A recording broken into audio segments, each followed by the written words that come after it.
What would have to happen inside the Navy SEALs for Andy Stumpf to want to distance himself from the entire community? It's put a bad taste in my mouth, and I've actually found myself really wanting to distance myself from the SEAL community as of late. And for Shawn Ryan to admit that there are times that he's ashamed to say he's a Navy SEAL. But it just, what it made me realize is I was like ashamed to have ever been a SEAL. Those aren't comments from outsiders. Those are comments from two of the most respected men to ever wear the Trident. So what changed? Because from where I sit, this isn't really about the Navy SEALs. It's about what happens in an elite organization that slowly starts losing the culture that made it elite in the first place. And I've seen pieces of that across multiple special operations units throughout my entire career. So today I want to talk about culture and why it changes and why it matters and what every special operations unit, every military branch, and every leader can learn from what's happening inside the SEAL community.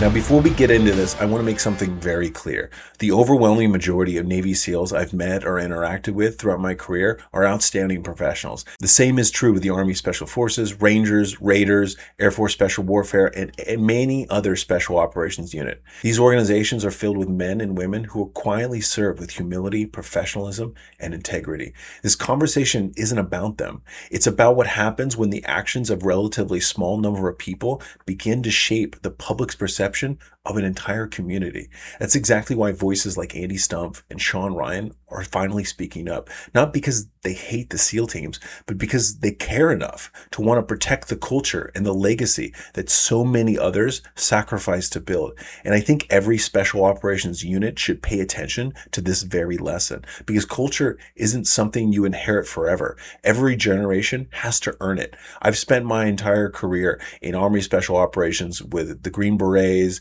and later a Tier 1 organization as a Tier 1 operator, and then eventually Army Aviation. And while every unit has its own culture, one thing I've learned is this: elite organizations rarely fail all at once. They drift. It starts with small compromises. Standards become inconsistent. Accountability becomes selective. Image starts to matter more than integrity. And before long, that culture that made an organization elite begins to erode. Strength isn't built in comfort. It's built through repetition, through discipline, through showing up when it would be easier not to. For me, training has always been about pushing limits, becoming stronger, faster, and more capable every single day. But the gear you wear matters. Barbell Apparel was built for athletes who move, who train, who refuse to compromise between performance and style. Clothes that move with you, built for strength, built for durability, and built for the grind. Whether it's the gym, the track, or the everyday mission, train hard, move freely, live disciplined. Barbell Apparel. Use code Stoic Viking 25 and step into gear that's built for you, how you actually train. Now let me be clear. This video isn't attacking the Navy SEALs. Every military branch has dealt with failures of leadership, accountability, and even integrity. The Army has had its own controversies with the Ranger Regiment and Pat Tillman, Special Forces with TK. No organization is immune. The difference is that right now, some of the strongest voices raising their concerns happen to come from within the SEAL community itself. And that's why I think this conversation is so important, because this isn't just about the Navy SEALs. It's about what every special operations unit, every military branch, and every leader can learn from. This isn't about pointing fingers. It's about preserving the kind of culture that young men and women are willing to dedicate their entire lives to joining. In this, Andy Stumpf talks about several things that have caused him to distance himself from the community. I don't know if I would describe it as a crisis. I don't know what level you would put it as, but there are issues. I think recently it started coming out that there are some issues with drugs in the teams, and I have no idea what that level actually sits at now. Maybe the level that it's at is new. The desire or the drive for people to seek the public notoriety in the spotlight, I don't think that was happening as much in the beginning of our careers. Yeah. but was there much for them to seek the notoriety for? He talks about drug use. He talks about people chasing notoriety. He talks about social media. He talks about inconsistent accountability. And Mike Ritland, who was on the podcast with him, made what I think is one of the most important observations. He said it isn't enough to police your own.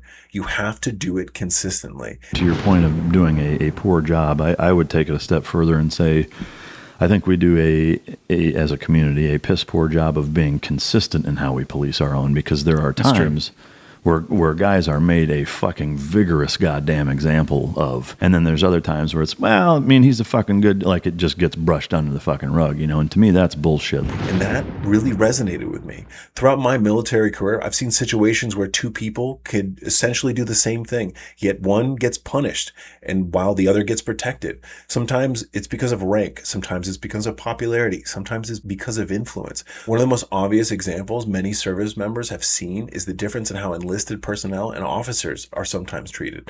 Nothing destroys trust inside an organization faster than inconsistent accountability. Most people are one decision away from changing everything. I spent years at the tip of the spear as a Tier 1 operator, and the one thing that separated the men who made it from the ones who didn't had nothing to do with talent. It was fitness, and not just physical fitness. The discipline, the clarity, the mental edge that comes from being locked in physically. And that transfers to every single area of your life. For a limited time, I'm offering a 30-minute one-on-one fitness consultation and audit. We will get on a call and I'll break down exactly what you need to be doing going forward. And not a cookie cutter program, but a custom strategy built for you that you can implement immediately. 30 minutes, $49.99. And you will walk away with a plan from someone who has operated and lived this at the highest levels. If you are serious about leveling up, click the link. When people stop believing the standards apply equally to everyone, they eventually stop believing in the standards themselves.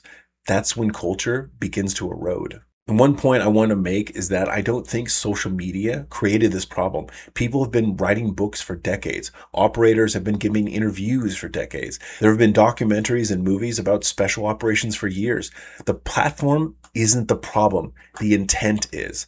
I think there's a right way and a wrong way to tell your story. Well, I think the intent matters. Yeah. Well, what's your intent behind publishing something, anything, a podcast, a blog, a book? Yeah. I have no problem with people who have the intent of honoring and educating. That doesn't bother me. I am bothered by people who are pursuing purely monetary gain for themselves, purely notoriety and fame, especially when they start deviating from the truth. Mm-hmm. If their intent is to raise their own star, I start having an issue, because the reality is their fucking career and that Trident, it's not theirs. If your purpose is to educate, preserve history, honor your teammates, pass on lessons learned, and to help the next generation, I think that's incredibly valuable.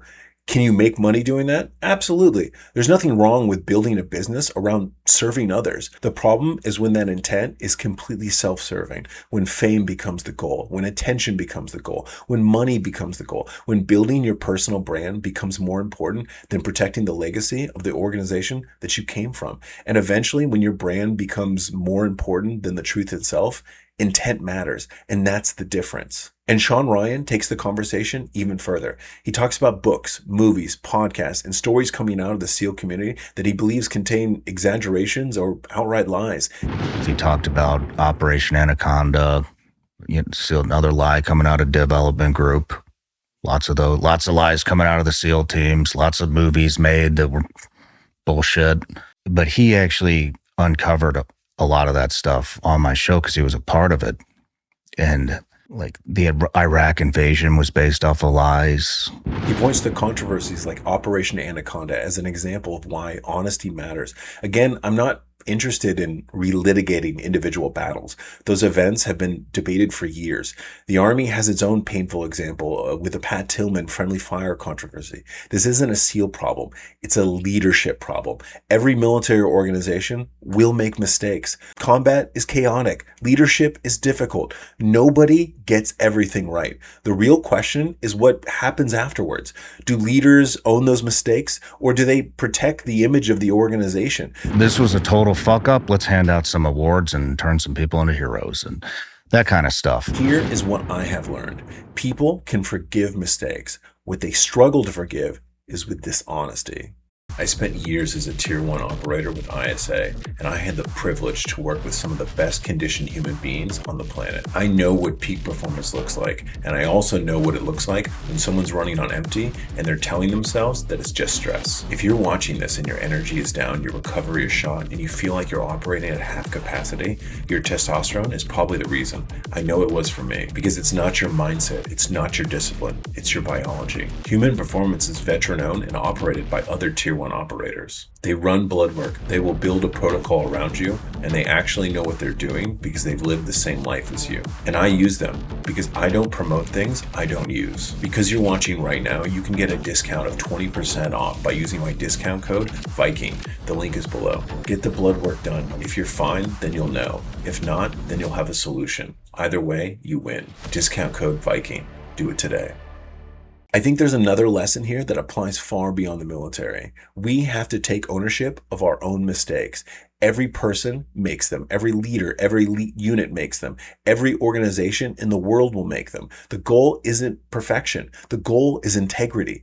I honestly believe that if people and organizations simply just admitted when they got something wrong, most people would understand. Nobody expects perfection. People understand that combat is confusing. People understand that leaders have to make difficult decisions with incomplete information. What people can't stand is the lack of integrity. It's the cover up. It's the pretending something didn't happen. It's rewriting the story. It's protecting an image instead of protecting the truth. I understand the temptation. Everyone wants to present themselves in the best possible light. But here's the irony. The people I respect the most aren't the ones who claim they never failed. They're the ones who are willing to say, I got this wrong. I made a bad decision. Here's what I learned. Those are the leaders people actually trust. Those are the stories that people remember because no one is perfect. Trying to portray yourself as someone who has never failed, never made mistakes, or has no flaws isn't authentic. People, especially today, respect authenticity. Ironically, your failures often become your greatest teaching moments. Those lessons help the next generation avoid making the same mistakes. The strongest organizations aren't the ones that never make mistakes. They're the ones willing to confront those mistakes honestly and come back stronger. I hope conversations like these, started by Stumpf and Shawn Ryan, aren't viewed as attacks on the SEAL teams. I hope they're viewed as acts of stewardship. Because if you truly care about an organization, you should want to live up to the standards that made it respected in the first place. And that lesson doesn't apply just to the Navy SEALs. It applies to the Green Berets, the Rangers, the Raiders, Air Force Special Operations.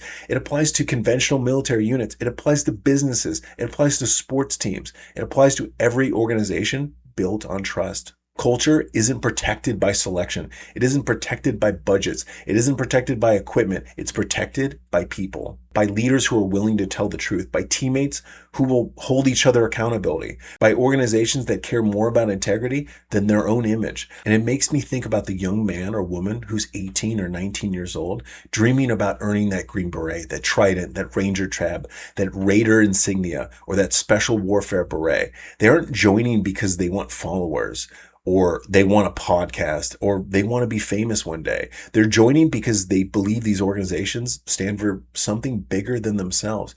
It's our responsibility, especially those of who've already served, to make sure that that's still true, to leave the organization stronger than when we found them, to preserve the culture that inspired us to join in the first place. Because one day we will all be gone. Our social media followers won't matter. Our podcast appearances won't matter. Our book sales will not matter. The only thing that will remain is the culture that we leave behind, that legacy. So if there's one lesson I hope people take away from this discussion, it's this. Don't protect your image. Protect your integrity. Your legacy won't be defined by whether you made mistakes. It will be defined by whether you had the courage to own them, to learn from them, and to leave the people who come after you better than how you found them. Because at the end of the day, that's what real leadership is really all about.